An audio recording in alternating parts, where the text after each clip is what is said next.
हमने भक्ति के लक्षण और तीनों ही मतलब साधन भाव और प्रेमा भक्ति के विशेष करके क्या लक्षण दृष्टिगोचर होते हैं, विभक्त इन अवस्थाओं में होता है, इन सभी विषयों को, भक्ति की क्या विशेषता है, क्या बेनिफिट्स होते हैं करने से, ये सारी चीजें हम जान चुके हैं, लगभग लगभग सारी चीजें ही।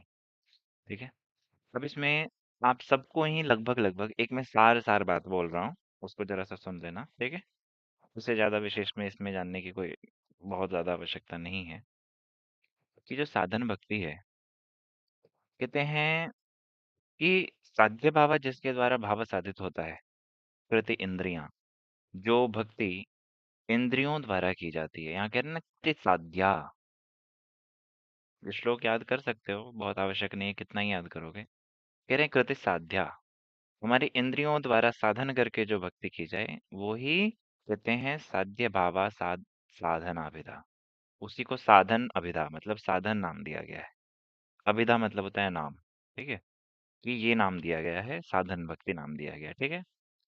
कह रहे हैं और तो कह रहे हैं कि नित्य सिद्धस्य भावस्य प्राकट्यम हृदि साध्यता। कह रहे हैं तथा जिसके द्वारा भाव भक्ति प्राप्त होती है उसी को साधन भक्ति कहते हैं। मतलब पहली स्टेज साधन भक्ति, उसकी अगली स्टेज भाव भक्ति। साधन करने से ही, साधन भक्ति का आयोजन करने से ही भाव भक्ति प्राप्त हो सकती है। डायरेक्ट कोई ऐसी व्यवस्था नहीं है कि हम भाव भक्ति की स्थिति में जा सकें। हम साधन किए नहीं, परिश्रम किए नहीं, अपने इंद्रियों से भगवान की सेवा किए नहीं और हम सोचे कि हमारे भाव क्यों नहीं आ रहे हैं भगवान के प्रति, तो भी नहीं आएंगे। ठीक है। पहले तो मेहनत करना पड़ेगा ना। कह रहे हैं कि वही नित्य सिद्ध भाव का हृदय में प्रकट होना ही सिद्धता है, अर्थात साध्य का मतलब एक तरह से फ्रूट कह सकते हो, फल साधन भक्ति करने का, कि भगवान के प्रति जो नित्य शुद्ध भाव है, उन भावों का हृदय में प्रकाशित होना, हृदय में प्रकट हो जाना, यही साध्यता है। ठीक है। इसको थोड़ा सा और अच्छे से समझाया गया है कि जैसे कोई वस्तु जो हमारे पास नहीं है उसी को प्राप्त कहना साध्य है। जैसे अभी मान लो कोई बच्चा है, किसी डिग्री के लिए प्रयास कर रहा है, पढ़ाई कर रहा है, तो वो डिग्री उसके लिए साध्य है। हम कृष्ण भक्ति के लिए, कृष्ण प्रेम के लिए प्रयास कर रहे हैं, तो वो हमारे लिए साध्य वस्तु है। परंतु यहाँ पर साधन भक्ति के द्वारा नित्य सिद्ध भाव का हृदय में प्रकट होना ही साध्य है। समझ रहे हो। लेकिन हमारे लिए साध्य क्या है, भक्ति में साध्य क्या है। फिर यहाँ पे साधन भक्ति करते करते जो नित्य सिद्ध भाव हैं वो हृदय में प्रकट हो जाएं, वही तो हमारे लिए साध्य है। वही तो प्राप्य है। साध्य मतलब समझो प्राप्य, कि क्या प्राप्त करने के लिए है हमारे लिए, किस वस्तु को प्राप्त करना है, वही साध्य है। ठीक है। तो कह रहा है साधन भक्ति से कभी भी, क्यों इस बात को कहें इसको समझना। आप लोग कंस मतलब चारों मुष्टिक और यानी कितनों की कथाएं सुन चुके हो। कह रहे हैं कि कृष्ण सबके निकट गए थे ना, लेकिन उनके हृदय में यही बस भाव नहीं था, बाकी सब कुछ था। भगवान गए थे, संग भी दिया, मिले भी, स्पर्श भी दिया, सब कुछ हुआ, भाव नहीं था, उसका कुछ लाभ नहीं ले पाए वो। इसलिए कृष्ण को प्राप्त कर लेना कभी भी साध्य नहीं हो सकता हमारे लिए। हम प्राप्त करके भी क्या करेंगे, बाकियों ने भी तो प्राप्त किया ना। क्या कृष्ण कंस को नहीं मिले, मिले, वो भी प्राप्त किए उनको। लेकिन कैसे, तो कह रहे हैं कि ये जो नित्य सिद्ध भाव है साधन भक्ति के द्वारा इनका हमारे हृदय में प्रकट हो जाना साध्य है। भगवान के प्रति भाव हमारे हृदय में उदित हो जाए, यही हमारे लिए, हमारा गोल यही है। उसके बाद भगवान को जपाना हुआ है। लेकिन साध्य वास्तव में क्या है कि ये भाव हमारे हृदय में आ जाए, अन्यथा क्या लाभ इसका। बहुत बड़ी लाइन है, इसको समझना, साधारण ऐसे हल्के में नहीं लेना। इसके ऊपर मतलब आप लोगों ने कितनी कितनी कथाएं सुनी होंगी। कह रहे हैं कि साधन भक्ति से कभी भी भाव भक्ति उत्पन्न नहीं होती, इसको भी समझ लो। हमें लगता है कि हम साधन भक्ति करते करते धीरे धीरे भाव भक्ति होगी, हाँ साधन भक्ति करते करते होगी, लेकिन साधन भक्ति से कभी भाव नहीं उत्पन्न होता है। ऐसा नहीं कि मतलब हम साधन करते, साधन भक्ति करना मतलब एक तरह से वैदिक भक्ति का आचरण करते रहना, पालन करते रहना। कह रहे हैं इससे कभी भी भाव नहीं होता, क्योंकि भाव उत्पन्न होना राग मार्ग की बात है। और वैदिक भक्त कभी भी राग मार्ग में प्रवेश नहीं कर सकता। वो जो राग मार्ग से भजन कर रहा है वो ही राग मार्ग में जा सकता। साधारण रूप में हम सोचें कि वैदिक भक्ति करते करते हमारा एक दिन राग में अधिकार हो जाएगा, नहीं हो पाएगा। उसको बता रहे हैं यहाँ पे कि साधन भक्ति से कभी भी भाव भक्ति उत्पन्न नहीं होती। समझने में थोड़ा सा अटपटा होगा कि ऐसा कैसे कह रहे हैं। अगला स्टेप ही तो है, लेकिन नहीं, समझो कैसे। कह रहे हैं कि भाव नित्य सिद्ध होता है। भाव ऐसा नहीं है कि उसको ना हम क्रिएट कर सकें, डेवलप कर सकें, ऐसा नहीं है। भगवान के प्रति हमारा जो कुछ भी भाव है या हो सकता है, वो ऑलरेडी नित्य सिद्ध भाव है। भगवान के से जीव का संबंध नित्य सिद्ध संबंध है। उसमें कोई मतलब ऐसा नहीं है कि उसका कोई क्रिएशन होना है या कुछ भी। हम भगवान के दास हैं, ये भी नित्य चीज है कि हम हैं ही हैं। ठीक है। उसी प्रकार से ये भी कह रहे हैं कि भाव नित्य सिद्ध होता है। उदाहरण जैसे कह रहे हैं कि दर्पण के ऊपर धूल जम जाने पर हमारा प्रतिबिंब उसमें नहीं दिखाता, जबकि प्रतिबिंब उसके अंदर पड़ रहा होता है। आप शीशा सामने रखो, आधा धूल मान लो, आधा पोंछ लो, अगर चेक करना है आधा धूल इतना पे धूल लगा है, नीचे का पोंछ लो, तो आपको नीचे में आप नहीं दिखोगे, नीचे दिखोगे, ऊपर नहीं दिख रहे होगे। लेकिन ऊपर भी प्रतिबिंब बन जाए अगर वो धूल साफ हो जाए। कह रहे हैं सेम वही बात है। कह रहे हैं कि कपड़े से धूल हटाने पर वही प्रतिबिंब दिख जाता है। कह रहे हैं उसी प्रकार चित्त रूपी जो दर्पण है, उस दर्पण का साधन भक्ति के द्वारा मार्जन करने पर भाव प्रकट हो जाता है। भाव है, प्रतिबिंब है ऑलरेडी। दर्पण सामने आते ही वो प्रतिबिंब दिख जाएगा, लेकिन गंदगी हो रखी है इसलिए दिख नहीं रहा है। भाव कहीं से क्रिएट नहीं करना, जनरेट नहीं करना, वो स्वतः ही प्रकट होगा। ठीक है। समझ पा रहे हो? सब सोच रहे होंगे ये सारे एक दूसरे से लिंक करके पूरा खिचड़ी बना लिया है इन्होंने। पढ़ा रहे भक्ति रसामृत सिंधु, बात कर रहे हैं चेतो दर्पण मार्जन की है। नहीं, ऐसा नहीं है, ये सारे विषय ही एक दूसरे से कनेक्टेड है। समझ रहे हैं? ठीक है। आगे कहेंगे, तेरे नित्य सिद्ध कृष्ण प्रेम साध्य कबुन न। ये न है जो है ना, न है, उसको नए भी बोल सकते हैं। ठीक है। वरना ये बनेगा नहीं। नित्य सिद्ध कृष्ण प्रेम साध्य कबु नय, श्रवणादि शुद्ध चित्ते करय उदय। कह रहे हैं कि ये जो नित्य सिद्ध कृष्ण प्रेम है, कभी भी साध्य नहीं है। हम सोचें शिखा दीदी है इधर, प्रश्न आपका था उस दिन, इस बात को क्लियर कर रहे हैं यहाँ पे। ये कृष्ण प्रेम जो है, कृष्ण भक्ति, ये कभी भी मतलब हम साधन से इसको प्राप्त कर ही नहीं सकते। कह रहे हैं कि साध्य कब होना है। हम सोचे कि हमारा गोल है और हम साधन करते करते इसको पा लेंगे। कह रहे हैं कब ना है, कभी नहीं हो सकता, कभी पॉसिबल नहीं है ऐसा। कह रहे हैं क्या? कह रहे हैं श्रवणादि शुद्ध चित्ते करय उदय। कह रहे हैं कि श्रवण कीर्तन करते करते करते करते स्वाभाविक रूप में जब चित्त रूपी दर्पण का मार्जन हो, वो भाव उदित हो जाते हैं। वो भाव ऑलरेडी हमारे हृदय में है भगवान के प्रति। हम भगवान के दास हैं ना, भगवान के अंश हैं। स्वाभाविक रूप में वो हमारे अंदर है। कल ना किसी ने प्रश्न किया था, क्या नाम है उसका, एक सेकंड, मनीषा कौशिक है क्या इधर? दीदी हो गया इधर? एम एम एम एम एम एम नहीं है, गायब है, नींद ही नहीं खुली होगी। वो प्रश्न है कि हम ना स्वाभाविक रूप में हम क्यों किसी से प्रेम कर बैठते हैं, क्यों किसी से हमारा मतलब आसक्ति हो जाता है, क्यों हम ना चाहते हुए किसी से अटैच हो जाते हैं। क्योंकि ये ना हमारे स्वभाव में है, हमारे हृदय में ये चीज है। हम स्वाभाविक रूप में कृष्ण से अटैच्ड हैं।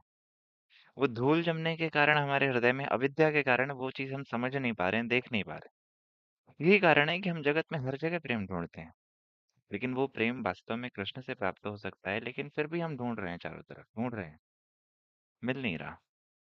एक से नहीं मिलता, दूसरे से ट्राई करते हैं, दूसरे से नहीं तो तीसरे से करते हैं, लेकिन हमारे हृदय को वो चाहिए।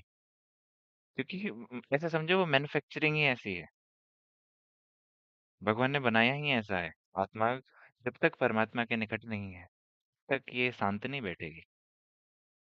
जीव जब तक भगवान की सेवा में, भगवान की प्रेममयी सेवाओं में नियुक्त नहीं हो जाता, तब तक इसको शांति हो नहीं सकती। ठीक है। इस प्रकार से ये जो कृष्ण प्रेम है, ये कभी भी साध्य नहीं है। श्रवण कीर्तन करते करते चित्त रूपी जो दर्पण है, इसका मार्जन होने के पश्चात ये ठीक एक रूप में वो जो भाव है वो उदित हो जाते हैं। समझ आया? हरे कृष्णा प्रभु जी। प्रभु हाँ जी मैंने ये पूछा था कि मतलब ये सब कुछ हम पे डिपेंड नहीं है ना, कि भगवान पे डिपेंड है हाँ, आपने। ये भगवान पे, यस वही तो कह रहे हैं कि साध्य नहीं है। साध्य होगा तो मतलब हम पे डिपेंड हो गया, समझ रहे हो? साध्य होने का मतलब है कि हम पे डिपेंड हो गया। ठीक है। साध्य तो हम अपने बस में है ना कि हम साधन करके पा सकते हैं। ये हम पे डिपेंड नहीं है, इसका मतलब कि साध्य कबू ना है, कभी भी साध्य नहीं है जिसको हमारे द्वारा साधन से पाया जा सके। पर प्रभु जी, जब हम साधन करेंगे तो हमारा प्रयास देख के तो ठाकुर जी की कृपा होगी है ना, मतलब ठाकुर जी कृपा हाँ। करेंगे। हाँ, प्रयास देख के भगवान कृपा करके दे सकते हैं, लेकिन दूसरा कोई उपाय नहीं है। ठीक है। चलो आगे बढ़ते हैं। एक दो प्रश्न हैं, इनको आप लोग पढ़ लेना, मैं ऐसे ही भेज दूंगा। तो भक्ति चिन्मय है फिर भी साधक की जड़ इंद्रियों द्वारा कैसे संभव है, पूर्व में पूछा गया प्रश्न है, याद है? वरुण प्रभु का प्रश्न है ये, इसका उत्तर यहाँ है। आप लोग इसको पढ़ लेना, ठीक है। मैं दोबारा एक्सप्लेन नहीं करता हूँ, पहले कर चुके हैं, ठीक। आगे बढ़ जाते हैं। फिर मैं वही बताया, कह रहे हैं कि जो भक्ति कभी भी जड़ इंद्रियों से हो नहीं सकती, हमारे इंद्रियों से संभव पर है नहीं, सीधी सी बात है। इसको श्री भक्तिविनोद ठाकुर जी ने भी बताया, रूप गोस्वामी पाद ने भी बताया। लेकिन कह रहे हैं कि ये जो भक्ति है ना, ये शरीर का धर्म भी नहीं है, ये आत्मा का धर्म है, सीधी सी बात। और फिर नाम आदि हम कैसे मुख से लेते हैं? एक्चुअल प्रश्न नाम के लिए था कि किस प्रकार से हमारी जड़ जीवा से, हमारा जड़ी ये जो ये मुख है, इससे किस प्रकार से नाम उदित। ये कह रहे हैं कि भगवान या भक्तों की कृपा से जीवों की विशुद्ध चिन्मय इंद्रियों पर ये आविर्भूत होती हैं। जिस समय वास्तव में ये आविर्भूत होती हैं, उस समय जीव की वो इंद्रियां भी चिन्मय हो जाती हैं, फिर वो जड़ नहीं रहती। यही चीज पहले भी बताया था कि जिस समय भगवान नाम स्फुरित होता है ना, हम कहते हैं ना, जैसे वैष्णवों के जब कलेवर हो, मतलब वैष्णव जो शरीर त्याग आदि करते हैं, और जैसे कोई गुरु वर्ग हैं, आचार्य शरीर त्याग करते हैं, हम क्या कहते हैं? दिव्य कलेवर है उनका। इसको कहने का तात्पर्य समझते हो कि उनका शरीर जो उस समय चिन्मय हो जाता है, भजन करते करते ये जो जड़ शरीर है ये यही चिन्मय हो जाता है, भगवान की कृपा से, भक्त की कृपा से। कह रहे तो हैं वो इस चीज चिन्ह को, है मतलब चिन्मय मतलब क्या कह सकते हो? फिर ट्रांसडेंट। से ट्रांसेंडेंटल कह सकते हो, एटर्नल कह सकते हो, जो कि हमेशा के लिए भगवान के धाम में जो प्रवेश करने का अधिकारी हो जाता है। ठीक है। जड़ीय नहीं रह जाता। ठीक है। जो इस जगत में मंडेन चीजें हैं ना, उस टाइप का नहीं रहता। ठीक है। तो उसी को कह रहे हैं कि जीवों की विशुद्ध चिन्मय इंद्रियों पर आविर्भूत होती है भगवान की कृपा या भक्तों की कृपा से। लेकिन यहाँ बता रहे हैं, तो परंतु जैसे यज्ञ करने के लिए घृत, समिध, पुष्प पुष्प, आसन इत्यादि जो द्रव्य हैं, इन द्रव्यों को एकत्रित करना आदि पूर्वानुष्ठित क्रियाएं भी यज्ञ के अंतर्गत मानी जाती हैं। जैसे यज्ञ होना है, तो यज्ञ के पहले 4 दिन पहले से तैयारी कर रहे हो, तो वो यज्ञ की ही तैयारी हो रही है ना। कोई भी ऐसे शुभ कर्म करने हैं, तो अभिषेक ठाकुर जी का करना है, तो उसके एक दिन पहले से आप तैयारी में लग गए, तो उसी की तैयारी कर रहे हो ना। तो कह रहे हैं उसी प्रकार ये जो श्रवण कीर्तन आदि भक्ति के अनुष्ठान के लिए उसके पूर्व इंद्रियों द्वारा अपनी चेष्टाओं से किया गया श्रवण, हमारी इंद्रियों से, हमारी चेष्टाओं से ये श्रवण हो रहा है ना, कान सुन रहा है, मुख बोल रहा है कि अभी कीर्तन कर रहा है, आंख भगवान के रूप आदि को दर्शन करती है, ग्रंथ आदि पाठ करते हैं आंख। कह रहे हैं ये सारा कुछ जो है ना, भक्ति के जितने भी अनुष्ठान है, इनका अपनी चेष्टा से पालन, यही साधन भक्ति है। यद्यपि ये वास्तव में सामान इकट्ठा करना यज्ञ नहीं है, इस चीज को समझना। भगवान का अभिषेक का सामान जुटा लेना अभिषेक करना नहीं है, वो प्रोसेस अलग है। लेकिन वो भी तो उसका अंग है। फिर इसी प्रकार ये हमारे जो इंद्रियां हैं, इसके द्वारा साधन भक्ति का पालन किया जाता है। लेकिन फिर कि भक्ति के साधन भी भक्ति स्वरूप है। भगवान की भक्ति के लिए किए जाने वाले साधन भी साधारण नहीं है, भक्ति स्वरूप ही है। अर्थात वो एक प्रकार से भक्ति ही कर रहा है, भले वो साधन कर रहा है, चेष्टाएं कर रहा है, फिर भी वो भक्ति कर रहा है। आप लोग ने बहुत सारे भक्त लोगों से सुनते होगे, मुझे लगता है ना आप लोग लाइन पे गौर नहीं करते हो, सुनते हो किसी से तो भक्त लोग कहते हैं ना अभी कहाँ भक्ति हो रही है, पीछे भक्त लोग कहते हैं। सुना है? सुना है ना? वो क्या कहना चाहते हैं? एक तो है स्वाभाविक रूप में दीनता है, कुछ तो ऐसे ही मतलब सुन सुन के कहते हैं, उनकी बात नहीं। सच में वास्तव में सिंसियर भक्त लोग जब ऐसी बात कहते हैं, उनका यही तात्पर्य होता है कि वास्तव भक्ति कहाँ हो रही, हम तो साधन कर रहे हैं, लेकिन ये साधन भी भक्ति है। कह रहे हैं कि भक्ति के साधन भी भक्ति स्वरूप है। हम चेष्टाएं तो कर रहे हैं ना, प्रयास तो कर रहे हैं ना, ये भी भक्ति स्वरूप है, अर्थात भक्ति जैसी ही है। कह रहे हैं रिपोर्ट प्रभु जी, भक्ति है या मतलब भक्ति का आभास है, आभास मात्रा है अभी। कह सकते हो आभास है, लेकिन रूप को स्वयं ने लिखा है कि स्वरूप है, मतलब कि भक्ति जैसा ही है। ठीक है, क्योंकि भक्ति के अतिरिक्त अन्य कोई वस्तु भक्ति को उदित नहीं कर सकती। अपने पूर्व में सुना है ना कि गंगा जल से गंगा जल की पूजा करना, गंगा जी की पूजा करना, गंगा में प्रवेश करके आप देखे भी होगे, भक्त लोग भी स्नान करें या साधारण लोग भी जाते हैं स्नान करते हैं, गंगा में खड़े हैं, गंगा का ही जल उठाया, गंगा की पूजा कर रहे हैं। पता है ना, कितने वैष्णव होके वैष्णव की सेवा कर सकते हैं, या वैष्णव होके विष्णु सेवा कर सकते हैं, इस प्रकार से। तो कह रहे हैं उसी प्रकार से भक्ति को उदित करना, भक्ति के अतिरिक्त किसी में सामर्थ्य नहीं है। भक्ति चिन्मय है, भगवान के स्वरूप से है ना। कह रहे हैं कि भक्ति को प्रकाशित करना संभव पर नहीं है किसी अन्य साधन से। कोई दूसरी वस्तु भक्ति को हमारे हृदय में उदित नहीं कर सकती। इसलिए ये भक्ति का ही स्वरूप है, ये चेष्टाएं भी भक्ति का स्वरूप है। इस चीज को समझना चाहिए। अतः श्रवण कीर्तन आदि उत्तमा भक्ति के अंग होने पर भी जब जड़ इंद्रियों द्वारा किए जाते हैं, उन्हें साधन भक्ति कहा जाएगा। यद्यपि वो जड़ इंद्रियों द्वारा किए जाएंगे, लेकिन फिर भी वो भक्ति कहा जाएगा, वो साधन कहा जाएगा। वो हमारी इन जड़ इंद्रियों से ही, कहते हैं कि भगवान कृपा या भक्त कृपा से ये यही इंद्रियां चिन्मय हो जाती हैं धीरे धीरे साधन करते करते, और एक दिन वास्तव में नाम स्फुरित हो जाता है। एक दिन वास्तव में इन्हीं इंद्रियों से लीला दर्शन होने लगते हैं। समझ आया? प्रभु जी, जड़ इंद्रिय मतलब? अब लो, जड़ इंद्रिय मतलब क्या होता है? हमने 5 ज्ञान इंद्रियां 5 कर्म इंद्रियां पढ़ी थी, वही जड़ इंद्रियां हैं। अच्छा, शुरू ठीक शुरू है में प्रभु। आप लोग विषयों को लिखते नहीं हो, मुझे लग रहा है। अभी ठीक है, शुरू में हम जुड़े थे ना, लाभी लास्ट में जुड़े हम भी। अच्छा, ठीक है। सुनो मेरी बात। दूसरी चीज, मैं 2 विषय आज प्रस्तुत करना चाह रहा था। विषय मतलब कि प्रपोजल्स हैं 2। पहला ये है कि अभी जब आगे हम भक्ति के कुछ अंग देखेंगे, तो इसमें कुछ ऐसी चीजें हैं जैसे कि आचमन। किस प्रकार आचमन करना, मैं बहुत अच्छे से बता सकता हूँ। यहाँ 95 लोग हैं और 95 में 5 भी ऐसे नहीं होंगे जो ठीक ठीक रूप में आचमन करते हैं। इसको हमें सीखना पड़ेगा। गुरुदेव बहुत इच्छा है कि ये सारी चीजें अच्छे से सिखाई जाएं। मंत्र जप किस प्रकार करना, आत्मशुद्धि किस प्रकार करना, या फिर भगवान की सेवा कैसे करनी, भगवान को सुलाना, जगाना, भोग लगाना, भोग बनाना, सारी चीजें।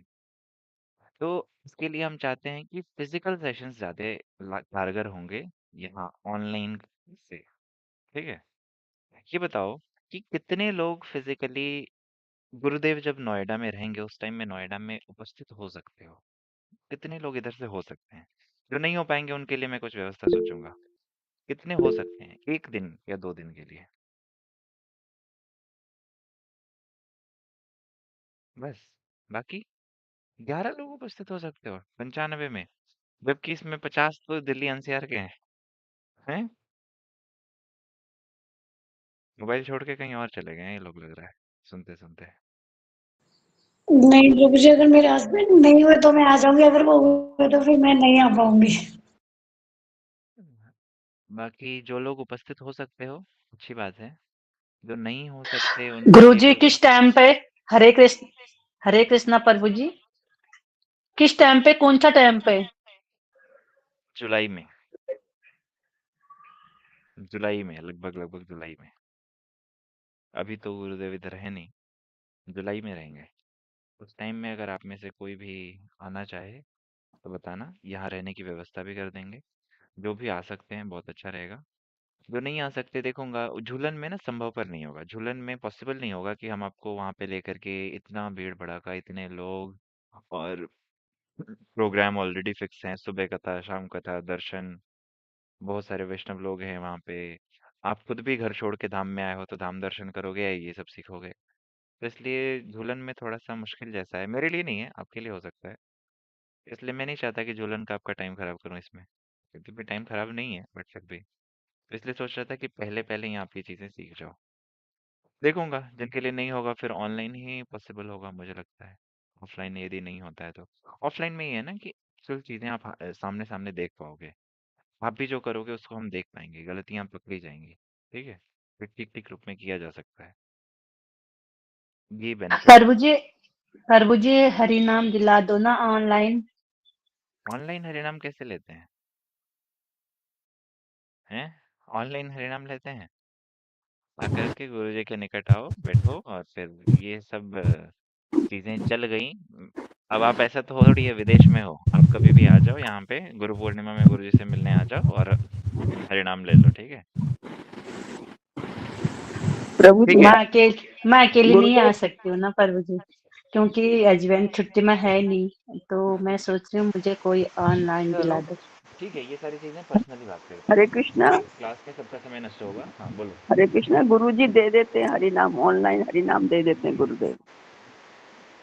कुछ लोगों को दिया है, माता जी कुछ ये लोग सब अभी तो क्लास में विषय, हैं जिनको दिया है। जी जी, माता जी ये सारी चीजें जो हम यहाँ सीख रहे हैं ना, इसका यही है कि हम वास्तविकता समझें कि ये ऑनलाइन हरिनाम लेने से ज्यादा श्रेष्ठ है गुरु के निकट आके हरिनाम लेना। हम अपने घर में शादी विवाह फंक्शन प्रोग्राम घूमने फिरने हर जगह जा रहे हैं, और यदि हरिनाम लेने के लिए गुरु के निकट नहीं आ सकते, फिर उस हरिनाम की कोई आवश्यकता नहीं। ये चीज है, ठीक है? मैं यही चीज सिखाना चाह रहा हूँ इतने दिनों से, ठीक ना? आगे बढ़ते हैं अभी विषय में। कह रहे हैं कि ये जो साधन भक्ति की क्रिया है, कह रहे हैं कि इस क्रियाओं को आप लोग थोड़ा थोड़ा समझ लेना कि जो साधन भक्ति की क्रिया है, ये भक्ति का उद्देश्य केवल अनर्थ निवृत्ति है। मैं ये पूछना चाह रहा था आप लोगों से कि कितने लोग उस फिजिकल सेशन में रहेंगे। अगर रहेंगे तो अच्छी बात, नहीं तो मैं ऑनलाइन ही कंडक्ट कर दूंगा, कोई चिंता नहीं। ऑनलाइन में ये है, आप लोगों को जो रिक्वायरमेंट होगी, आचमन पात्र भगवान के बर्तन इत्यादि यहाँ है कि मैं सब अवेलेबल करा दूंगा। हमारे ठाकुर जी मुझे का सब आएंगे, कुछ है। आप करना, व्यवस्था करना आएंगे। और आपको होगा तो आपको आएंगे खुद बाबू जी। पैसे खर्च करके खुद सामान खरीदना पड़ेगा, फिर आप सीख पाओगे। इसलिए कह रहा था आप खुद खरीद के कर लेना, कोई दिक्कत नहीं। बस आपको ना सामने बैठना पड़ेगा मेरे। आप ऐसा नहीं कि आप ऐसे वीडियो ऑफ करके नहीं चलेगा वो, ठीक ना? उसमें हम एक व्यक्ति को इधर लगाएंगे हरे वीडियो ऑफ। कृष्ण प्रभु जी, हाँ, टाइम क्या होगा? टाइम तो सुबह का रहेगा, रात का रहेगा? गुरुजी जैसा कहेंगे, गुरुजी रहेंगे उसमें, वो सामने रहेंगे, तो वो जैसा टाइम देंगे तब कर देंगे, ठीक है? यही मठ में ही, नोएडा में ही, ठीक प्रभु जी है? आप मैसेज डाल देना, जितने लोग आ सकते हैं उतने आ जाएंगे, है ना, बाकी का ऑनलाइन करवा देना आप। हाँ ऐसा भी कर सकते हैं, ठीक है? सुनो मेरी बात सुनो। कह रहे हैं कि साधन क्रिया एवं जो साधन भक्ति है, इसके थोड़ा सा चीजों को समझो, फिर हम आगे बढ़ते हैं, प्रोसीड करते हैं। कुछ भी इसमें छोड़ने लायक नहीं है। कह रहे हैं ये जो साधन भक्ति है, इसको समझना बड़ा आवश्यक है, इसीलिए बार बार रूप गोस्वामी पाद जी इस पे जोर देते हैं। पूरा का पूरा एक लहरी है, लहरी समझाया था ना कल, लहरी क्या होती है? पूरा एक यूनिट है साधन भक्ति पे। कहते हैं इसका उद्देश्य केवल अनर्थ निवृत्ति है। इस चीज को समझ लेना चाहिए। साधन भक्ति कभी भी हमारी साध्य नहीं है। ऐसा नहीं कि हम भक्ति कर रहे हैं कर रहे हैं, करिए करे ही जा रहे हैं करे ही जा रहे हैं करे ही जा रहे हैं, कब तक कर रहे हैं पता नहीं। नहीं, जल्दी से इस स्टेज से बाहर निकलना है। करें इसका उद्देश्य केवल अनर्थों की निवृत्ति है। जितना जल्दी हो सके भगवान से गुरुदेव से प्रार्थना करते हुए पूर्व में किए गए जो अपराध हैं जो पाप हैं हमारे, उन सब से निवृत्त होना, उन सब से निवृत्त होना, यही बस इस भक्ति का उद्देश्य है, साधन भक्ति का। इससे बाहर निकल के जैसे कितना जल्दी हो सके कि हम भाव उदित हों, भाव भक्ति के स्तर तक आए, ठीक है? दूसरी चीज कह रहे हैं कि भक्ति के प्रारंभ में साधक का उद्देश्य भाव की प्राप्ति न होकर के अनर्थ अनर्थ निवृत्ति ही होता है। ये वास्तविकता है और यही होना भी चाहिए। पहले भाव की प्राप्ति के लिए यदि हम अभी से प्रयास करें और अनर्थों से बधे रहें, तो अनधिकार चेष्टाएं होंगी वो। इसलिए कोशिश करना चाहिए कि किस प्रकार से हमारे पूर्व में जो अनर्थ हैं, पाप के कारण, पाप बीज के कारण, अविद्या के कारण, ये किस प्रकार से नष्ट हो। हमारा प्रयास पूरा पूरा यही एनर्जी, हमारी पूरी एफर्ट्स इसके लिए ही होने चाहिए। इनको लिख लो कि हमारा उद्देश्य क्या होना चाहिए।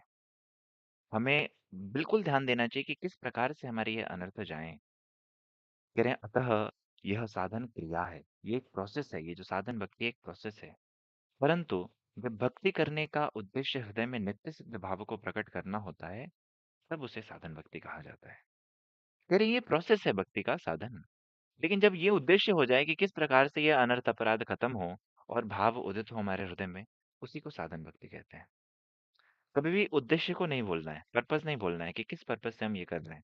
हम इसलिए कर रहे हैं कि हमारा हृदय साफ हो, चित्त रूपी दर्पण का मार्जन हो, और मार्जन के पश्चात कहीं ना कहीं भगवान आकर के यहाँ निवास करें, ठीक है? ये प्रार्थना करते हुए ये उद्देश्य लेकर के यदि हम भक्ति कर रहे हैं, तो ये साधन भक्ति है। अन्यथा बस ये एक प्रोसेस ही है, और कब तक चलेगा? एंडलेस चलेगा, ठीक है? आगे चलते हैं।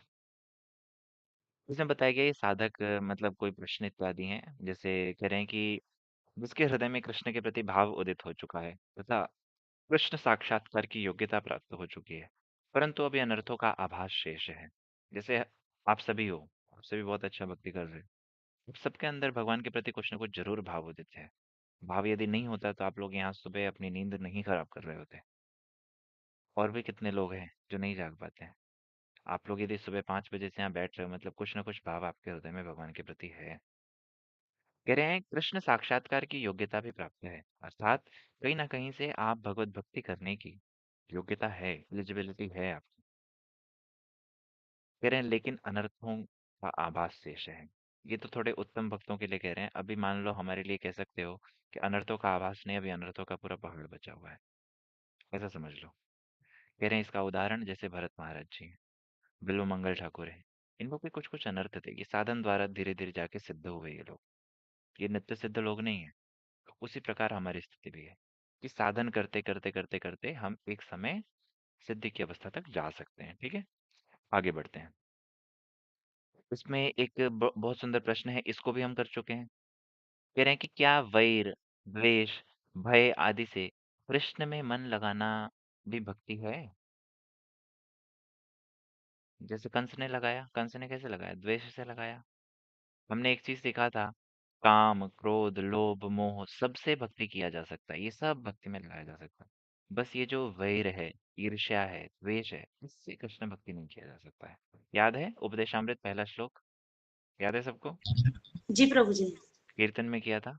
करें बस इसी चीज को हम भक्ति में नहीं लगा सकते, कृष्ण सेवा में ईर्ष्या को नहीं लगा सकते। जलन हो रही है, द्वेष कर रहे हैं, हम कृष्ण से ही द्वेष कर रहे हैं या फिर क्या बोलते हैं, उनके भक्तों से द्वेष कर रहे हैं, तो ऐसी स्थिति में नहीं हो सकता। इसको बहुत सुंदर तरीके से यहाँ पे बताया गया है कि स्वयं श्री नारद जी इस बात को बता रहे हैं। कह रहे हैं कि भागवतम में जिस किसी प्रकार से वैर द्वेष भय आदि से कृष्ण में मन लगाया जाए वो भक्ति तो है। मतलब कंस इत्यादि का मन लगा, वैसे भी उन्होंने कल्याण हुआ, लेकिन ये भक्ति होते हुए वास्तव में भक्ति नहीं है, अर्थात इसकी भक्ति में गणना नहीं होगी, कभी भी ये भक्ति नहीं मानी जाएगी। यद्यपि ये भक्ति है क्योंकि भगवान में मन लग रहा है। कंस को हमेशा भय है, कृष्ण ने जिस दिन से जन्म ग्रहण किया उसी दिन से भय में जी रहा है वो। हिरण्यकशिपु को ईर्ष्या है, द्वेष है कि कैसे ये विष्णु को किस प्रकार से मैं खत्म करूं। मैं भगवान होना चाहता हूं और लोग उसको भगवान मान रहे हैं, द्वेष है भगवान से। कह रहे हैं कि इन सब से वो हमेशा ही 24 घंटे, बल्कि एक भक्त से भी ज्यादा वो चिंतन कर रहे हैं, ऐसा समझो। ऐसी स्थिति उनकी है कि 24 घंटे कृष्ण चिंतन, नींद में भी कृष्ण आ रहे हैं उनके, डर के मारे। इतना भयाक्रांत है वो, इतना भय लग रहा है उनको। लेकिन कह रहे हैं कि इन भावों की भक्ति में गणना नहीं होगी क्योंकि इसमें अनुकूल भाव नहीं है। भक्ति का कंडीशन सुना था ना हमने, आनुकूल्यन कृष्णानुशीलनम। समझ आ रही है चीजें? तो कितना इलेबोरेटेड है ये ग्रंथ, कितना विस्तार है। इतने बड़े ग्रंथ को हमने इतने छोटे में किया है, फिर भी इतना विस्तार है। हाँ? तो फिर वास्तव में जब इस ग्रंथ को पढ़ोगे क्या आनंद होगा। कह रहे हैं कि ये जो भाव भक्ति की भाव भक्ति में इसकी गणना होती नहीं क्योंकि इसमें अनुकूल भाव है ही नहीं, कोई भी अनुकूल भाव नहीं है। वो तो द्वेष कर रहे हैं, उसमें कृष्ण का भला है। हमने चाणूर मुस्टिक का पढ़ा था ना, अनुकूलेन कृष्णानुशीलनम में, अभी 4-5 दिन पहले। उनका अनुकूल भाव नहीं है, वो कृष्ण की भलाई नहीं चाहते। यद्यपि लग रहा है कृष्ण को खुश कर रहे हैं, आनंद दे रहे हैं, लेकिन फिर भी वो उनका भला नहीं चाहते। वो मौका देख रहे हैं कि कब मौका लगे और मैं इनको मार दूं। कह रहे हैं नारद जी के कहने का तात्पर्य यह है कि किसी भी प्रकार से भगवान में मन लगाया जाए वह कल्याणकारी तो है, ये तो निश्चित है। कहते हैं ये न केन प्रकारेण मन कृष्ण निवेशयेत। किसी भी प्रकार से, जैसे तैसे, बाय हुक और बाय क्रुक, कृष्ण में मन लगना चाहिए, भगवान में मन लगना चाहिए। ये तो अच्छी बात है, ये कल्याण करने वाला है। कुछ नहीं तो वो भगवान के हाथ मरेंगे तो उनको मुक्ति तो होगी ही ना। और मुक्ति क्या, भगवान तो अपना धाम भी कई बार दे देते हैं। पूतना को दिया कि नहीं दिया? दे देते हैं। कह रहे हैं कि भगवान में मन कैसे भी लगे, चाहे ईर्ष्या से लगे, द्वेष से लगे, वैर से लगे, भय से लगे, कोई बात नहीं, वो कल्याणकारी है। लेकिन ये भक्ति नहीं है। कह रहे हैं अनजान में भक्ति अंगों का पालन करने से भक्ति उनकी सुकृति होती है। हमें लगता है कि हम कुछ ऐसा कर रहे हैं जिससे कि हमारी भक्ति हो रही है, लेकिन वो भक्ति उन्मुखी सुकृतियां बनती जाती हैं हमारी। हमारे अच्छे जो कर्म होते हैं, जो कि भक्ति के अंगों का पालन, जैसे हमें नहीं पता पर बचपन में बहुत सारे इधर लोग होंगे जिन्होंने तुलसी का पौधा लगाया होगा। किस किसने लगाया है? बोलो। लगाया है? ये भक्ति के 64 अंगों में एक अंग है। ठीक है, 64 अंगों में ये एक अंग है। आपने अनजाने में इसको पालन कर लिया, इसीलिए आज इधर आ पाए, आप भक्ति कर पा रहे हो अनजाने में ही सही। आपने, आपको पता नहीं है कि ये भक्ति का अंग है, लेकिन फिर भी आपने पौधा लगाया। कह रहे हैं, यही सब भक्ति उन्मुखी सुकृतियां होती हैं। समझ, ऐसे बहुत सारी चीजें हैं, सभी को हम समझेंगे आगे। तो कह रहे हैं, किंतु भक्तों के संग में भक्ति के महात्म्य को जानकर करने पर यही क्रिया साधन भक्ति हो जाती है। समझ आ रहा है? अनजान में करने से प्रोसेस वही है, ये आपने वही, लेकिन यदि आपने अनजान में जाने अनजाने में कर दिया, कहते हैं वो भक्ति उन्मुखी सुकृति है। लेकिन जिस समय आप भक्ति के महात्म्य को जान लोगे, अभी आप इन 64 अंगों को जब जान लोगे ठीक ठीक रूप में, और उसके बाद ये क्रिया करोगे, वो साधन भक्ति में काउंट होगी। लेकिन जाने अनजाने में पहले से भी यदि आप कर रहे हो, तो वो सिर्फ सुकृति होगी, भक्ति उन्मुखी सुकृति होगी, वो साधन भक्ति के अंतर्गत नहीं आएगी। ठीक है, इसीलिए ये जो भक्ति के 64 अंग हैं, इनको जानना बहुत आवश्यक है। आज से ही प्रारंभ करना था, लेकिन इन विषयों को सुनना, इन महात्म्य को सुनना बहुत आवश्यक है उससे पहले। ठीक है, समय कितना हो गया है? 36 हो रहे हैं, बस 2 मिनट दे दो मुझे। आप सबको साधन भक्ति के दो भेद पहले बताए जा चुके हैं, बस क्या क्या होते हैं, वैधि और रागानुगा। मेरी एक प्रार्थना है आप सभी भक्त लोगों से कि आप सब जब भी क्लास में आते हो, सुबह सुबह जब हरिनाम करते हो ना, आपने एक चीज देखा, गुरुजी अभी जब ट्रेन में जा रहे थे, गुरुदेव का एक वीडियो डाला था। ट्रेन में बैठे थे, सब लोग सो रहे थे, गुरुजी अपनी नोटबुक ओपन की, जो डायरी है, हरिनाम कर रहे थे और उनको बस देख रहे थे, पेज पलट को देखो, देखा था? ये जी प्रभु हमारे जी लिए भी प्रभु काम जी। आएगा। जी प्रभु जी, बहुत अच्छा आज लगा देख के। देखा है प्रभु जी। नहीं, बहुत अच्छा। देखा था, सुनो, जी प्रभु जी देखी थी देखा, मैंने भी। हाँ, देख के उससे कुछ सीखा कि नहीं सीखा, ये बस देखा, आज भी सीखा जी भी प्रभु है। जी, जो देखा। तो इधर कितने प्रभु लोग जी आके जो जब हरिनाम गुरुदेव के करते हो नोट्स थे ना, सुबह, बहुत सुंदर नोट्स बने हुए थे। वही तो राइटिंग पे भी गया, बहुत सुंदर बांग्ला में थे, बट बहुत सुंदर राइटिंग थे। हाँ, मैं दिखाऊंगा इधर में ना, गुरुजी सारे डायरीज यहीं अब रखे आप हुए हैं। बताओ प्रभु जी क्या सीखना चाहिए, उसे देख के आप समझाओ सर। हम समझाएं? समझाओ। हमें ये सीखना चाहिए, आप भी जब सुबह 5 बजे हरिनाम कर रहे हो, म्यूट करो सबको, तो 5 बजे उठ के हरिनाम इधर आके कर रहे हो, उस टाइम में जो पिछले 3 महीनों में यहाँ आके सीखे हो, वो सारे नोट्स को रिवाइज करो। कौन है जो अनम्यूट है, म्यूट करो तो। हाँ, फिर हो गया, फिर हो गया। चलो, कह रहे हैं कि जिस समय आप भी बैठ के हरिनाम करते हो, जब भी अकेले में समय मिले, बैठ के नाम करते हुए ये सारे विषय जो आप सुन रहे हो, इनको दोहराओ, इनको रिवाइज करो। गुरुजी को कोई आवश्यकता नहीं है दोहराने की। विश्वास नहीं हो तो एक बार गुरुजी की परीक्षा कर लो आप लोग, उनको कोई आवश्यकता नहीं है दोहराने की। आपके हृदय से जो कोई प्रश्न है, गुरुदेव बिना उत्तर किए उसको समाधान कर सकते हैं, आपके हृदय में उसको प्रकाशित कर सकते हैं, उनको कोई आवश्यकता नहीं है। लेकिन वो हमें शिक्षा देने के लिए सारी चीजें कर रहे हैं। कोई ऐसी हरी कथा नहीं है जो उनको याद नहीं है या जो उनको भूल गई हो। उनको कोई जो बद्ध जीव हैं उनके अंदर ये दोष होते हैं, भ्रम, प्रमाद, विप्रलिप्सा, कारणपट, ये सारे दोष हमारे अंदर हैं, गुरुदेव के अंदर ये दोष नहीं है। उनको, वो कभी भ्रमित नहीं होते, उनको कभी चीजें इस प्रकार से नहीं भूलती। हमारे लिए ये चीज है, वो स्वयं आचरण करके कहते हैं ना कि स्वयं आचरते तस्मात् आचार्यस्तेन कीर्तितः, गुरुदेव आचार्य हैं, आचार्य स्वयं आचरण करके दिखाते हैं इस चीज को। आप लोग उससे शिक्षा लो, और जब हरिनाम करते हो तो ये जो पीछे विषय सुने हो उसको दोहराओ। दोहराओगे नहीं, अभी जैसे आ रहा है, अभी वैदिक भक्ति और रागानुगा भक्ति है, मैंने कहा कि आप पूर्व में सुने हो। ऊपर विषय आया, मैंने कहा आप पूर्व में सुने हो, लेकिन आप पूर्व में सुन के भूल चुके हो।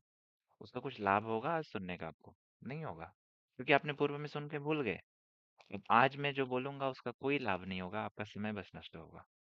ठीक है, इसलिए तो कह रहे हैं कि ये वैदिक भक्ति क्या है और रागानुगा भक्ति क्या है, इस विषय को हम कल कर लेंगे, छोटा सा विषय है। और बस मुझे लगता है बस इतना ही है। फिर वैदिक भक्ति के कौन अधिकारी इत्यादि हैं, ये सारी चीजें तो बस एक बार पढ़ने पढ़ने की हैं, इसमें कुछ समझने जैसा नहीं है। और बस हो गया। कौन लोग भक्ति कर सकते हैं? अर्थ जिज्ञासु अर्थार्थी, ज्ञानी च भरतर्षभ, ये विषय भी इसमें दिया है। ठीक है, प्रभु जी अंतराध्याय। आपने तुलसी का पौधा लगाने को बोला था, तो ये भी वैदिक उसमें आता है ना, 64 अंगों में आता है ना ये। हाँ जी, भक्ति के ये जो 64 अंग हैं उनमें ये भी आता है। लेकिन वो वही है कि हमारा हमने भक्ति के अंग का पालन नहीं, मतलब पालन करते हुए भी भक्ति नहीं की। क्यों? क्योंकि हमें पता नहीं था कि ये भक्ति है। कह रहे हैं जब तक आपको पता नहीं है, जब तक आपको महात्म्य नहीं पता, अनजाने में कर रहे तो वो सुकृति होगी। लेकिन जानने के बाद यदि आप वास्तव में उद्देश्य के साथ, भाव के साथ कर रहे हो तो फिर भक्ति होगी। ठीक है, जी तो प्रभु ये जी। जानना बहुत आवश्यक। ठीक है, ओके, चलते हैं। आज के लिए इतना ही। किसी का कुछ कहना हो तो बोलो, अन्यथा हरे कृष्णा। प्रभु जी आज हाँ। क्लास होगी प्रभु जी शाम को? आप गुरुदेव के हाँ, आज शाम को क्लास होगी। मैं ना आपको एक चीज़ और कुछ बोलने की सोच रहा था। एक तो ये मैं सेशन का कि गुरुजी जब रहेंगे तब हम ये वाले सेशंस कंडक्ट कर लेंगे। और एक विषय कुछ और था, मैं भूल गया। नहीं, मैं कुछ और वो विषय। इसलिए पूछ रहा हूँ कि इन केस जैसे अभी यार ड्रिल का है, तो अगर रात को ड्रिल हुई तो फिर मुश्किल हो जाएगा शायद, क्योंकि स्ट्राइक एयर स्ट्राइक तो कर दी ना इंडिया ने 9 प्लेसेस हाँ, पे, तो फिर हो सकता है कुछ ऐसा। ठीक है, देखते हैं।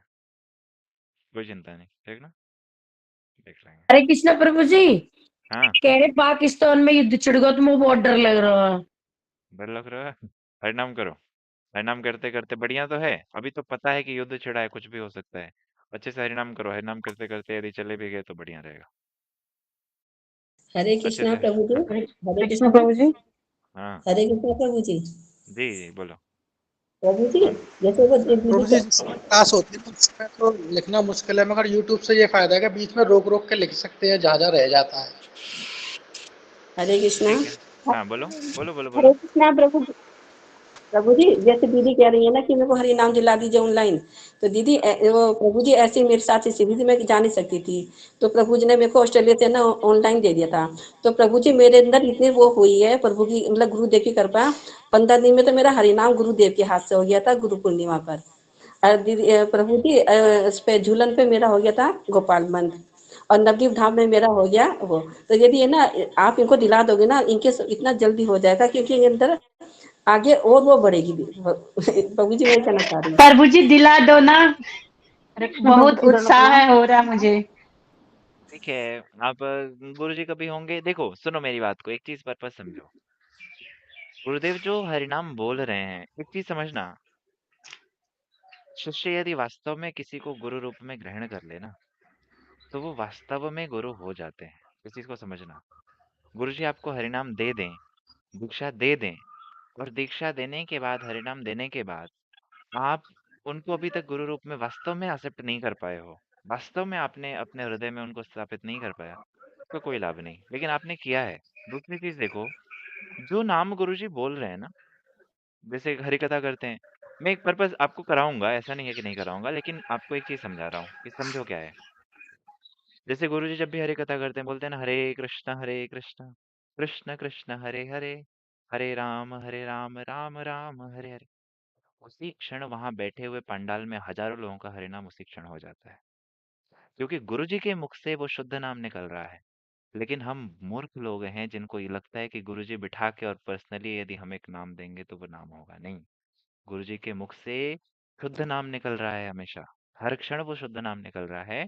और वो पंडाल में बैठ के चाहे हजार लोगों को एक बार सुना दे, वो हरिनाम हो जाना है। वही वास्तव में हरिनाम होना है। इस चीज को समझो, बारीकियों को समझो भक्ति में। आपको इस कोर्स में सिखाने का क्या उद्देश्य रह गया जब आप इन बारीकियों को नहीं पकड़ पा रहे हो? गुरुदेव जो नाम बोल रहे हैं, आप इतनी बार नाम सुन चुके हो, उसके बाद भी हमें लगता है गुरुजी अभी नाम नहीं दिया मुझे। कोई बात नहीं, आपको वो भी करा देंगे। ठीक है, शिष्य के हृदय की जितनी प्रभु इच्छा जी, है जब गुरुदेव पूर्ण कबीरदास करते हैं। ठीक है, जी प्रभु जी जब कबीरदास जी को दिला दोगे रामानंद अच्छा जी रहेगा प्रभु जी। मंत्र नहीं दे रहे थे ना, क्या क्या? जब कबीरदास जी को दीक्षा नहीं मिल रही थी ना, तो वो हाँ, सीढ़ियों पर लेट गए थे। अंधेरे में उनका बाई चांस से पैर पड़ा, उन्होंने राम राम बोला तो उन्होंने कहा मेरी दीक्षा हो गई। हो गई दीक्षा, उतने से हो जाती है। बस इस चीज को ये तो समझो। मन। आपको यदि लगता है, किसी को भी ऐसा लग रहा है कि गुरुजी ने मंत्र सुना दिए, गायत्री इत्यादि, और दीक्षा हो गई, तो ये भ्रम में हो आप सभी। उससे दीक्षा नहीं होती है। दीक्षा तब होती है जिस दिन वो मंत्र आपके सामने प्रकट हो जाता है। दीक्षा तब होती है जिस दिन आपको मंत्र के तात्पर्य समझ आ जाते हैं। इस मंत्र में क्या है? अगर हमें लग रहा है कि गुरुजी ने मंत्र सुना दिया और उससे हमारी दीक्षा हो गई तो ये हमारा भ्रम है। दीक्षा उससे नहीं होती। इस विषय पे अभी हम आएंगे, अभी जब दीक्षा का प्रसंग आएगा भक्ति के अंग में तो ये भी विषय आएगा। यदि हमें लग रहा है कि गुरुजी से मंत्र सुन लेने से दीक्षा हो गई या गुरुजी से नाम सुन लेने से हरिनाम हो गया, तो नहीं, ऐसा नहीं है। ठीक है। प्रभु जी आप अभी दर्शन करा रहे थे ना, कैसे गुरुदेव के नोट्स यहाँ रखे हैं, आपको दर्शन कराते। अम,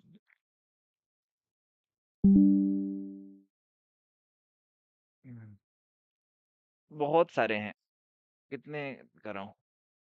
रुको, कोई एक कराता हूँ उठ के, अंदर से निकालना पड़ेगा। मैं अभी ना फोटो भेज दूंगा, यहाँ से दिखेगा भी नहीं और यहाँ से ना लेटरल विजन दिखेगा, मतलब शब्द उल्टे दिखेंगे। ठीक है, मैं आपको वही हाँ करा जी के हाँ जी कैमरे में, ठीक है, मैं फोटो भेज है देता हूँ उठ प्रभु के। जी। हरे कृष्ण प्रभु जी। प्रभु जी हरे जो आपने कृष्णा वीडियो प्रभु। भेजा भक्ति रसा में सिंधु का उससे मैच नहीं हो रहा जो आप करवा रहे हो। प्रभु जी आपने कल बोला था मैं पीडीएफ भेज दूंगा तो आपने भेजी भी नहीं। ओहो, भूल गया मैं माता जी, भेज देता हूँ। हरे हरे तरुण कृष्णा प्रभु प्रभु जी। भेज दो, आप ग्रुप में भेज दो, चार्ट तरुण प्रभु भेज दो आप। जी, ये चार्ट वाली पीडीएफ भेजना थी प्रभु जी। हाँ हाँ, वही जो एक ही ये पीडीएफ जो है। आप करवा रहे हैं ना, क्योंकि इसमें हाँ, लिखने में छूट जाता है प्रभु जी थोड़ा बहुत। कोई बात नहीं। तो ठीक है। हाँ जी। और जिसका ये प्रश्न था कि प्रभु जी जो भक्ति रसामृत सिंधु में मैच नहीं कर रहा है, आप कल का सुनो या परसों का सुनो, रोज ये प्रश्न पूछा जा रहा है। पिछली क्लास को सुनो, आपको उत्तर मिल जाएगा। ये प्रश्न रोज ही आ रहा है। ठीक है, 3 दिन से लगातार ही सुन पूछ रहे हैं। 3 दिन से लगातार पूछ रहे हैं, इसका मतलब आप 3 दिन से क्लासेस नहीं ले रहे हो। ठीक है, चलो चलते हैं। हरे कृष्णा, दंडवत प्रणाम सभी को। जी बोलो। हरे कृष्णा प्रभु जी आवाज दंडवत कम आ रही प्रणाम। है दीदी, तेज बोलो। हाँ, मतलब जो वैष्णव होते हैं जब उनमें है ना, मतलब एक ऐसा जैसे वो निर्भय हो जाते हैं, उनको किसी से डर नहीं, मतलब कुछ भी कोई भी कंडीशन है ना, तो फिर वो कौन सी स्टेज, बंद कर लो भाई। हाँ, बोलो। क्या वैष्णव अभय हो जाते हैं, निर्भय हो जाते हैं तो? फिर मीन्स वो कौन सी स्टेज में होता है ऐसा, मतलब किसी बाहर। ऐसे पर्टिकुलर स्टेज नहीं कह सकते हो अभय हो जाना। तेरे भगवान के चरण ही अभय हैं। जब उसकी शरणागति हो जाए उसी क्षण वो अभय हो जाता है। जनरली ये सब चीजें अनर्थ निवृत्ति के बाद ही होती है। अनर्थ रहते रहते भय लगेगा ही लगेगा। ठीक है, अनर्थ जब तक रहेंगे ना तब तक हम भयातुर रहेंगे संसार से। फिर इसमें लेकिन मतलब हाँ, इसके साथ जैसे एक और प्रश्न, जैसे जो सपोज अगर कोई निर्भय है तो क्या वो मतलब वो भक्त है? नहीं। ठीक है। और अभक्त कभी निर्भय नहीं हो सकता। इसका एक रूप गोस्वामीपाद ने, इसका आपका जो प्रश्न है इसका उत्तर रूप गोस्वामीपाद ने दिया है, इसी ग्रंथ में दिया है। वो श्लोक ही यही है। भयम द्वितीयाभिनिवेशतः स्यात्, किसी को याद है ये? ईशादपेतस्य विपर्ययः स्मृतिः। कहते हैं, किसी को भी याद है तो सुनाओ। किसी को याद है इधर? मैंने पूर्व में कराया था ये श्लोक। वंशिका भूल चुकी हो, गुप्त धनम में कराया था पहले। याद है, और तुमने याद भी किया था, मुझे याद है कि तुमने याद किया था। और भी जो लोग होंगे उधर के उनको याद होना चाहिए। किसी को भी याद हो तो बोलो। भयम द्वितीय अभिनिवेशतः स्यात्, कहते हैं कि हमारा द्वितीय अभिनिवेश होते ही भय आ जाता है। भय हमें क्यों है इस संसार में? कह रहे हैं द्वितीय अभिनिवेश। तो द्वितीय अभिनिवेश मतलब प्रथम अभिनिवेश क्या है? कह रहे हैं कृष्ण। कृष्ण से इतर हटते ही भय आ जाएगा। वो चाहे भक्त हो चाहे अभक्त हो, सबके लिए है। लेकिन भक्त की स्थिति क्या होती है? वो हमेशा ही कृष्ण ही का शरण रहता है, इस कारण वो हमेशा ही अभय को प्राप्त होता है। लेकिन भक्ति करने वाला साधक भी यदि कृष्ण से विमुख हो जरा एक क्षण के लिए भी, उस समय वो भय के अंतर्गत रहेगा, अर्थात भयातुर रहेगा। अभय तो भगवान के एकमात्र चरण है। कह रहे हैं द्वितीय अभिनिवेश होते ही ये संसार का भय तुरंत सताएगा, हमें तुरंत सताएगा। लेकिन कृष्णाभिनिवेश रहते रहते ये भय कुछ नहीं कर सकता। ठीक है, इस श्लोक को कराऊंगा, बहुत अच्छा श्लोक है, रूप गोस्वामी पाद जी ने दिया है। देखो, हमारे गोस्वामी वर्गो ने हमारे सारे प्रश्नों का समाधान किया है, हर प्रश्न का समाधान दिया है। ठीक है, इसी ग्रंथ में ही ये भी है। लेकिन अब इतना डीप में हम इस ग्रंथ में नहीं जा रहे हैं, इसलिए आपके सारे प्रश्न तो नहीं।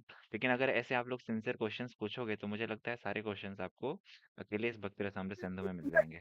सिंधु में है ये सब, ये हाँ, सारा? सब कुछ है, सब कुछ है इसमें।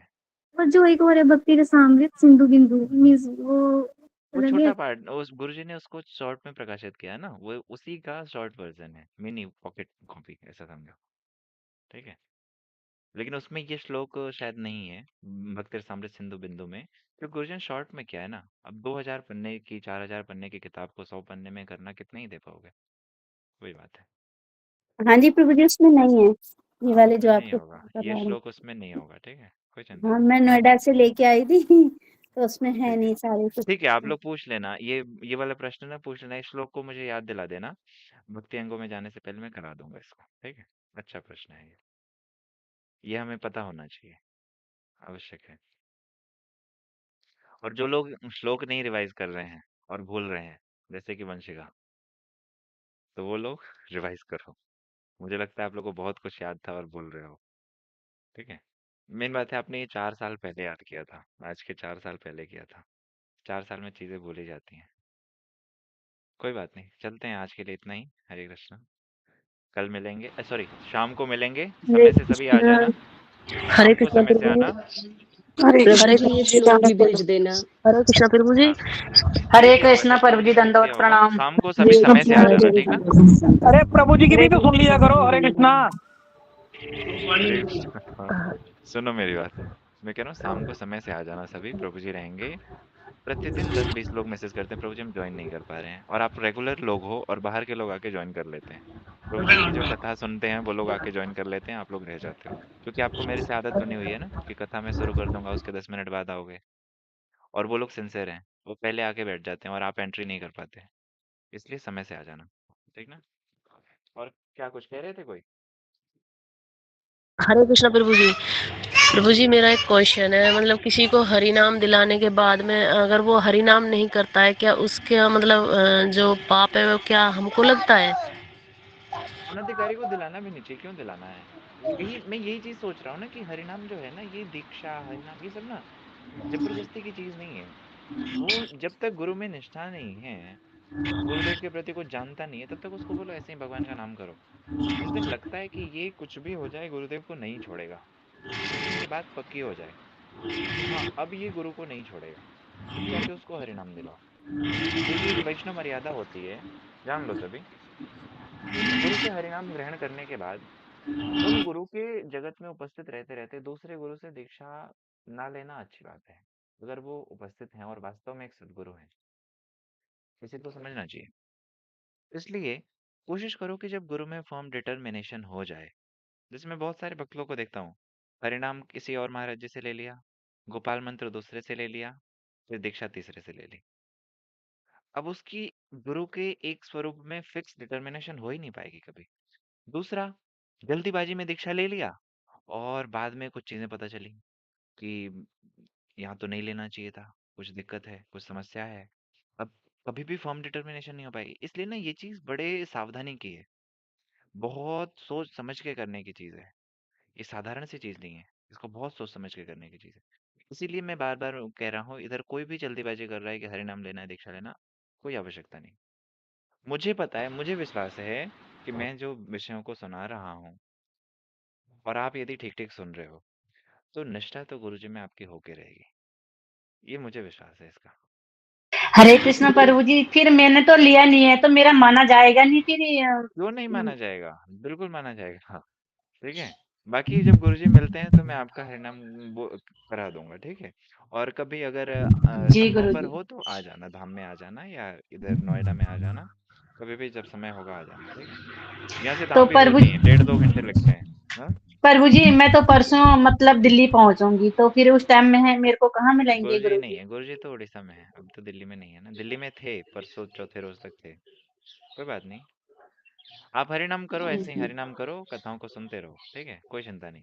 लेकिन ये मैं आप सबसे कहूंगा, अभी भी जो यहाँ उपस्थित हो, गुरु में पक्की जब निष्ठा हो जाए, जब लगे कि हाँ अभी ऐसी स्थिति है हमारी कि अभी हम खुद को छोड़ देंगे, अपने किसी प्रिय को छोड़ देंगे, सब कुछ छोड़ देंगे, लेकिन गुरु जी को नहीं छोड़ेंगे, तब तो वास्तव में हरिनाम और दीक्षा लेने का कोई मतलब नहीं है, अन्यथा प्रभु कोई जी, लाभ नहीं है। प्रभु जी उन्होंने बोला था कि हम हरि नाम भी करेंगे मतलब ले ली दीक्षा। तो अब उसके बाद में ना वो किसी इधर उधर डोलते हैं आजकल भक्त भक्तन के पास में, तो वो करते वही नहीं है। बात है तो ना, वही बात है, यही चीज है उसका ना, क्योंकि उनके उसका गुरुजी पाप में तो निष्ठा नहीं हमको है। हाँ? हमको लगता है क्या उनका पाप, अब ये तो गलती हमने करी भी। अनधिकारी को इसीलिए ना नाम का उपदेश नहीं कराना चाहिए। अनधिकारी व्यक्ति को गुरुजी से भी नाम का उपदेश नहीं कराना चाहिए, ये नाम अपराध है। पूछना चाहिए कि ऐसे लोगों को नाम के बारे में ना ही बोलो तो अच्छा। प्रभु जी देखा देखी भी तो बहुत लोग कर देते हैं फैशन में आके, ठीक? है ना।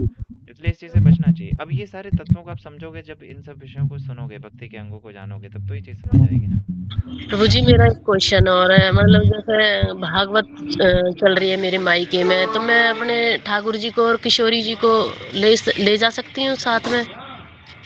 जो अगर वहाँ व्यवस्था है, भगवान को भगवान की मर्यादा में रखने की व्यवस्था है तो रखो, नहीं है तो घर में रखो।